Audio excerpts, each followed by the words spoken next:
ਤਿੰਨ ਕਨਾਲਾਂ ਭਾਈ ਪਾਲੀ ਉੱਥੇ ਤੇ ਸੁੱਤੇ ਇੱਥੇ ਜਾਂਦੇ ਹੋਏ ਅੱਗੇ ਆਜੋ ਸਾਰੇ ਹੀ ਆਜੋ।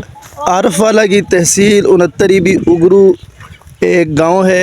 वहाँ देहात का इलाका है और आसपास घर मौजूद हैं, आबादी मौजूद है। आबादी में ये गहरी खुदाई की गई है और ये अलाशें बग़ैर शॉपर के फेंकी जा रही हैं, जबकि ऐलान भी किया गया हुकूमत की तरफ से कि शॉपर दिए जाएंगे और शॉपर में अलाशें डाली जाएंगी। और बिल्कुल आबादी के बीच में ये गहरी खाई बनाई गई है। आसपास लोग आबाद हैं, घर आबाद हैं।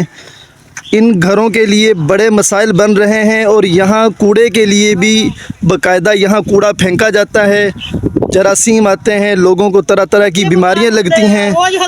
ये सारी घर वाले यहाँ पर मौजूद हैं जो इन चीज़ों से तंग आ चुके हैं और बार बार मुजाहरा किया, एहतजाज किया कि यहाँ पर ना किया जाए बल्कि गांव से थोड़ा दूर करके खुदाई की जाए ताकि लाशों को वहाँ फेंका जाए।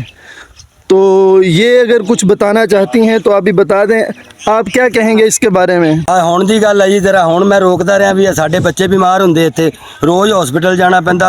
ਵੇਖੋ ਤਾਂ ਸਹੀ ਕਿਤਨਾ ਸਾਨੂੰ ਸੁਥਰਾ ਪੰਜਾਬ ਵੀ ਚਾਹੀਦਾ ਹੈ। ਇਹ ਸੁਥਰਾ ਪੰਜਾਬ ਸਾਡੇ ये सुथरा पंजाब देखने में तो नहीं लग रहा क्योंकि इतना कूड़ा क्रिकेट और भी घरों के आगे। ये सुथरा पंजाब मेरे ख्याल में आबादी के लिए सिर्फ नारा है, कोई अमल नहीं हो रहा ਪੰਜਾਬ ਦੇ ਬੰਦੇ ਆ। ਸਾਡੇ ਵਾਸਤੇ ਸੁਥਰਾ ਪੰਜਾਬ ਕਿੱਥੋਂ ਲੱਭੇਗਾ? ਇਹ ਵੇਖ ਲਓ ਸਾਡੇ ਵਾਸਤੇ ਸੁਥਰਾ ਪੰਜਾਬ ਜਿਹੜਾ ਲਿਆ ਆ ਉਲਟਾ ਇੱਥੇ ਆ ਕੇ ਮੈਂ ਰੋਕਿਆ ਉਹਨਾਂ ਨੂੰ। ਮੈਨੂੰ ਕਹਿੰਦੇ ਤੂੰ ਸ਼ਰਾਬ ਪੀਤੀ ਹੋਈ ਹੈ। 15 ਤੇ ਕਾਲ ਕਰਦੇ ਆ, CCTV ਤੇ ਕਾਲ ਕਰਦੇ ਆ, ਉਲਟਾ ਧਮਕੀਆਂ ਲਾਉਂਦੇ ਸਾਨੂੰ ਆ ਕੇ। ਅਸੀਂ ਕੋਈ ਇੱਥੇ ਅਸੀਂ ਪੰਜਾਬ 'ਚ ਨਹੀਂ ਰਹਿੰਦੇ। अभी साडा कोई नहीं हैगा।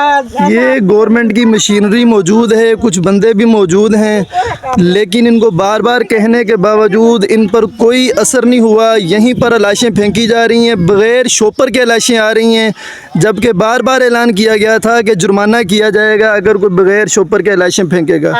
तो यहाँ रोका गया लेकिन उसके बावजूद कोई असर नहीं हो रहा।